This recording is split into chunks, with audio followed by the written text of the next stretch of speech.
Not a whole lot out there on 4 Live radar right now, but we still have the possibility of downpours and possibly even some strong thunderstorms as well. We'll look at that straight ahead. Karen?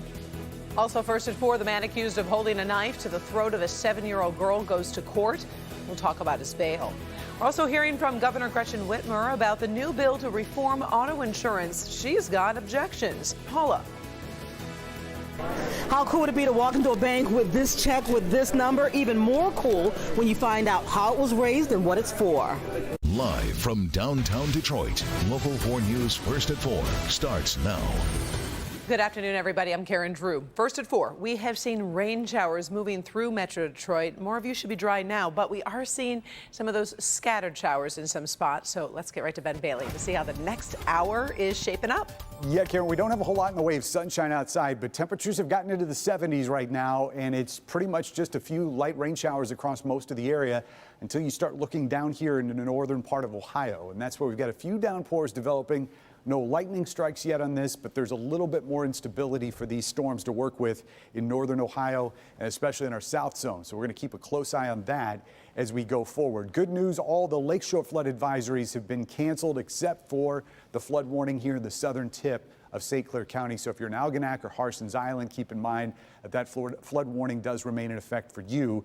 The other thing we've got to watch is the severe potential. It's small, but it's there. This is the severe risk, and that marginal risk does cut across the east side. Looks like they've pared it back just a little bit from about an hour or so ago. So we're going to keep an eye on this, and of course keep watching radar to tell you how much rain we're expecting with those storms too in a few minutes. Karen?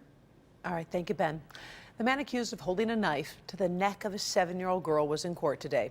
57-year-old Melvin Sharoof is facing several charges, including assault with intent to murder and armed robbery. Prosecutors say he tried to rob a woman and her daughter in a Meijer parking lot in Pittsfield Township this past weekend.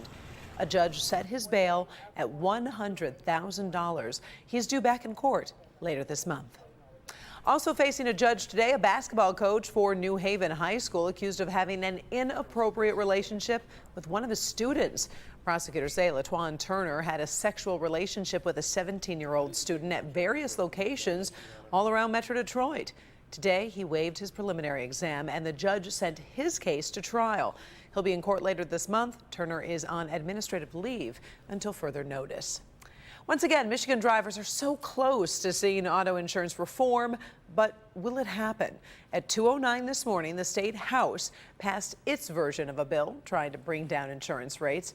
It allows drivers to opt out of unlimited medical coverage, but offers more options. Also includes rate rollbacks for about 5 years. The bill now heads to the state Senate, which passed its own version earlier this week. The two must be reconciled. Governor Whitmer says she's not on board with current legislation. The bill that passed last night preserves a system that allows discrimination in rate setting based on non-driving factors. Also, there is no guarantee that rates will actually roll back for everyone. It lacks any consumer protection whatsoever. Our business editor, Rob Maloney, is going to take a closer look at these proposals and what's ahead in Lansing. You can see his report new at 5. Let's turn to Washington, where House Speaker Nancy Pelosi was asked if she believes the country is in a constitutional crisis. Here's what she said. Yes, I do agree with Chairman Adler because the administration has decided that they are not going to honor their oath of office. Congressman Nadler made those comments yesterday after his Judicial Committee voted to hold Attorney General William Barr in contempt. But it's not just Democrats looking for answers. Let's get to Devin Scillian for that part of the story. Devin. Right, Karen. The Republican-controlled Intelligence Committee in the Senate has now subpoenaed the president's oldest son, Donald Trump Jr., again, a Republican-controlled committee. Fellow Republicans have been lashing out at Committee Chair Richard Burr of North Carolina for issuing that subpoena. Donald Trump Jr. would likely face questions about his meeting with a Russian lawyer at Trump Tower back during the campaign and what he knew about a Trump Tower project in Moscow. Trump Jr. has testified before, but now the committee would compare his previous answers to information in the Mueller report. One Democrat says if Trump Jr. does not testify, he should face consequences. If Donald Trump Jr. defies this subpoena, he ought to be jailed. Very simply, he has no privilege. He has no right to simply say no. He may be the president's son, but he's not above the law, and he has no privilege whatsoever. I was very surprised to see my son. My son's a very good person, works very hard. The last thing he needs is Washington, D.C. He could rather not ever be involved. That's probably true. All this comes just days after Senate Majority Leader Mitch McConnell claimed the Russia investigation was case closed. A lot of twists and turns almost by the hour right now on Capitol Hill. We'll keep watching. Karen, back to you. All right, thank you, Devin. First at 4, we're also tracking some big stories that are making headlines all around the world today. We start with reports of new missile tests in North Korea. Neighboring South Korea says it believes 2 short-range missiles were fired today.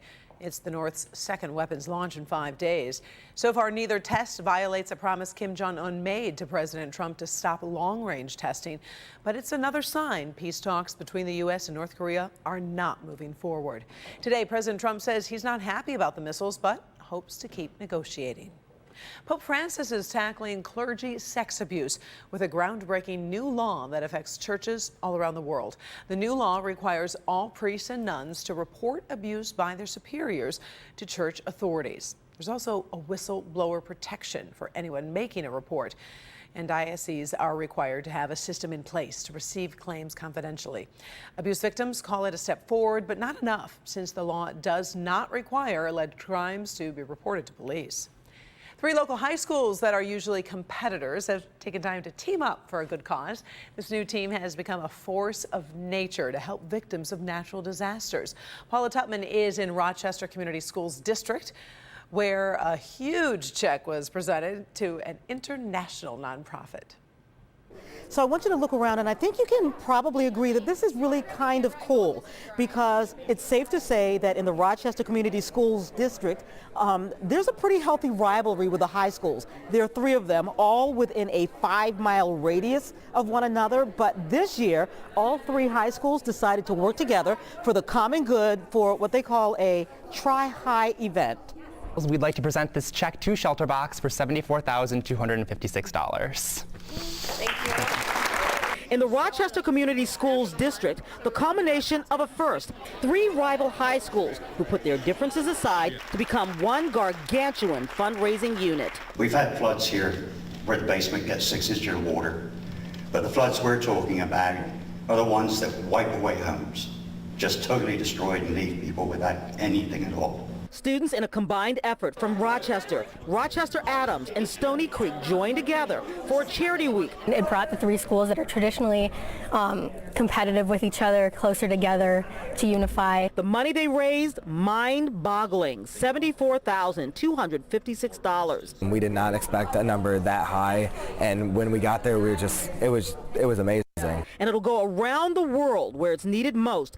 500 families will receive disaster relief from the hands and hard work of these students. Babies, moms, animals have to be moved out of places that are dangerous to them. Katie is not immune from the suffering she sees on the news when natural disasters strike anywhere in the world. It's devastating. Really? It makes me realize we are so lucky here, and in Michigan, when we really don't have as many weather-related natural disasters, like, we need to help the people that do have to deal with it every day and people that live in areas that are more prone to those disasters. Disaster knows no zip code. It doesn't care how much money you make, where you live, how you live. Disaster gobbles lives without prejudice or conscience. It is from the care of humans that eases the suffering of other humans. Thank you so much for everything that you've done. Yeah, so there was something else really cool that happened, because they actually had volunteers from this organization who actually go to these disaster sites around the world. And they challenged these students not just to let this be a high school fundraising event, but that the fact that they're getting ready to be adults and they're going out into the world, that they can return to the service of others. And Karen, I just got goosebumps, and I love that. Just imagine being able to hear the emotion from the people who are actually there, and I think that really made a difference. Oh my gosh, I would assume so, yes, Paula. I mean, and plus it was obviously wonderful to see these 3 schools combining, working on a common goal. I saw the pizza sales. What were the different other ways that they were able to raise the $74,000? you know, they did a variety of things, collecting change. I mean, it really was community-wide, and so it really the event wrapped its arms around the entire community. But you make a great point, and I want to say one thing. I think they're still going to have this crosstown rivalry with basketball and football and other events, but they still also know they can work together. That's right. A good lesson, really. All right. Thank you, Paula. Appreciate it. Still ahead. Quick thinking school bus driver saves the day, and it's caught on camera. You might think about this story the next time you drive by a school bus. We'll show you the video. While much of the world celebrates a new royal baby, one British DJ did something really dumb. His racist tweet and what happened to that DJ. Should this 3-year-old boy be given chemotherapy to fight his leukemia? His parents say no. We have the decision from the court.